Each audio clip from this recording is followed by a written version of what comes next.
বাসন্তী পূজা চৈত্র মাসের শুক্লপক্ষের ষষ্ঠী থেকে দশমী তিথি পর্যন্ত অনুষ্ঠিত হয়।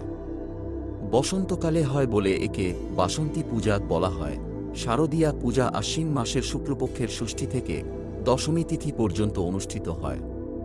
শরৎকালে অনুষ্ঠিত হওয়ায় এর নাম শারদীয়া দুর্গাপূজা। বাসন্তী পূজাই দেবী দুর্গার আদি পূজা। পুরাণ মতে রাজা সুরথ এবং বৈশ্য সমাধি ঋষি মেধসের আশ্রমে বসন্তকালে প্রথম এই দেবীর আরাধনা করেছিলেন। শারদীয়া পূজাকে অকালবোধন বলা হয়। কৃত্তিবাসী রামায়ণ অনুযায়ী রামচন্দ্র রাবণ বধের জন্য অশুভ সময়ে অর্থাৎ অকালে দেবীকে জাগ্রত করে পূজা করেছিলেন। প্রচলিত প্রথা ভেঙে শরৎকালে এই পূজা শুরু হওয়ায় একে অকালবোধন বলা হয়। বর্তমানে এই বাসন্তী পূজার চল তুলনামূলকভাবে কম। মূলত কিছু বনেদি বাড়ি বা নির্দিষ্ট কিছু মন্দিরে শাস্ত্রীয় নিয়ম মেনে এটি পালন করা হয়।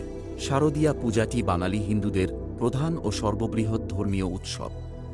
বারোয়ারি বা সর্বজনীনভাবে এই পূজার ব্যাপকতা এবং জাঁকজমক অনেক বেশি। বাসন্তী পূজা রাজা সুরথ নিজের হারানো রাজ্য ফিরে পাওয়ার কামনায় এই পূজা করেছিলেন। শারদীয়া পূজা রামচন্দ্র লঙ্কা জয়ের উদ্দেশ্যে এবং আসুরিক শক্তির বিনাশ ঘটিয়ে শান্তি প্রতিষ্ঠার জন্য এই পূজা করেছিলেন।